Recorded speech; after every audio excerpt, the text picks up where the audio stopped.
Agora nós vamos falar sobre os cenários para o comércio China, América Latina e Caribe. Olha, em 2035, um estudo que acaba de ser lançado pelo Atlantic Council, feito por 3 pesquisadores, mostra as tendências para o futuro das relações internacionais.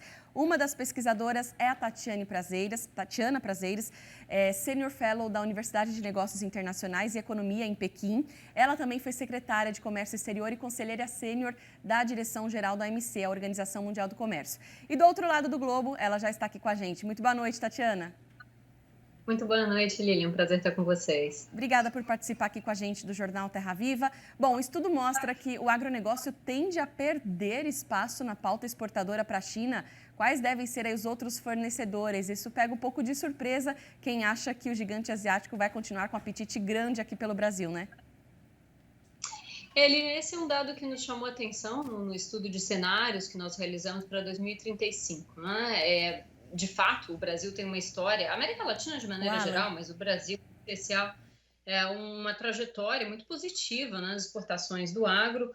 E o que a gente identifica é que, para o mundo, as exportações do Brasil e da América Latina seguirão crescendo, né? A gente estima que serão 25% maiores as exportações do agro para o mundo do que são hoje.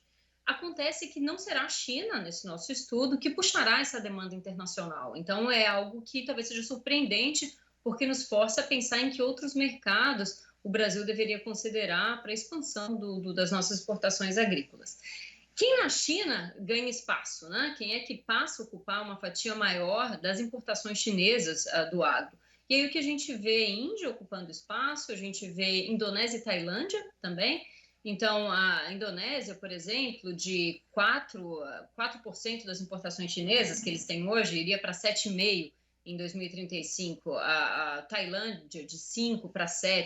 Ou seja, um comércio mais intra-asiático é o que a gente antecipa para 2035. Então, um outro aspecto também que eu destaco é que, apesar de que a fatia do agro no total das exportações brasileiras para a China tende a diminuir, o aumento da exportação de processados, de manufaturados, em boa medida tem a ver com a competitividade do agro brasileiro.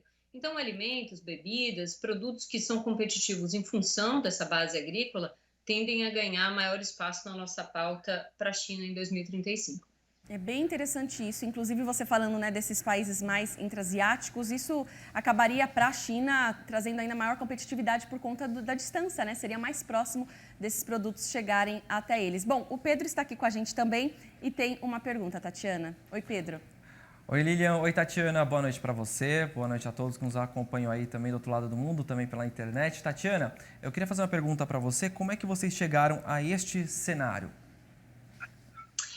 Pedro, eu acho que são vários elementos que levam a esse resultado, né? Eu acho que o primeiro que eu destacaria é segurança alimentar. Segurança alimentar importa para os chineses e isso tem 2 repercussões, eu diria. A primeira delas é o esforço da China em diversificar fonte de suprimento.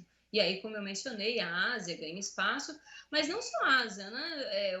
Enfim, nesse mês aqui houve a notícia dos primeiros desembarques de soja da Tanzânia, né? Então, a China investe na Tanzânia, busca diversificar esses... Agora, apesar de buscar aí o crescimento da sua produção própria, né, que a gente sempre vem acompanhando, que a China tem esse interesse também, além de, claro, diversificar os fornecedores, de produzir um pouco mais de alimentos. Só que eles não têm espaço para crescer em terras agricultáveis, né, Tatiana? Agora, falando um pouquinho também sobre as tendências futuras da população, da sociedade chinesa, eles acabam de permitir mais filhos por casal.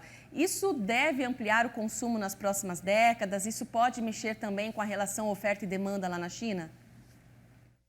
Lilian, sim, isso afeta a dinâmica, enfim, do consumo doméstico, mas como você estava falando, além de diversificar fornecedores, a China quer aumentar a produção doméstica e isso faz parte da lógica, digamos, de segurança alimentar.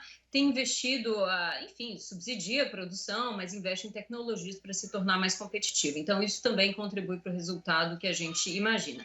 E aí, em relação ao ponto que você menciona, de fato, o censo que foi divulgado agora, o censo 2020 divulgado agora, mostra que a população está estagnando e que vai encolher, né? Então, o governo flexibilizou a política do filho único, é possível que um casal tenha mais de 2 filhos, enfim, era 1, passou a ser 2 há 5 anos atrás, e agora são 3, mas isso ainda não repercutiu na sociedade. As pessoas não querem ter mais filhos, né?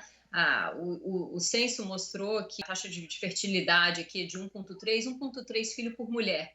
E para que a população se mantivesse estável, seria necessário que esse número fosse de 2,1. Então, a população vai encolher, e esse aspecto demográfico não contribui para um aumento das importações agrícolas. Por outro lado, há um aspecto importante da urbanização, né? A China se torna cada vez mais urbana, e à medida em que as pessoas migram para as cidades, elas têm, enfim, renda maior e mudam também a sua dieta alimentar. Então, você tem 2 fatores puxando, digamos, para lados diferentes, mas o que a gente estima é que não vai haver aquela exuberância de demanda que houve no passado e, ao mesmo tempo, a China produzirá cada vez mais. Tá certo. Tatiana, o estudo afirma que o Brasil e a América Latina deverão buscar outros mercados, em especial a África. Qual o potencial do continente? E eu aproveito para perguntar também quais os produtos do agro esse mercado irá demandar mais. É uma boa pergunta, Pedro. Eu começo dizendo que, na verdade, o estudo não é uma bola de cristal, né? A gente não tem essa pretensão, não faria sentido que tivesse. Acontece que, muitas vezes, a gente está olhando para o futuro de daqui a uma semana, um mês, um ano. Pensar no comércio do Brasil, o agro do Brasil, para daqui a 15 anos, é algo que nos parece muito válido para que a gente um pouco saia da zona de conforto e se esforce para pensar em possibilidades que não estão imediatamente no nosso radar. Então, não é bola de cristal, mas ajuda a gente a considerar o e se isso acontecer, isso aquilo acontecer, e aí nisso, digamos, ganhou a importância a África, né? A África emergiu como uma variável aí importante desse nosso trabalho.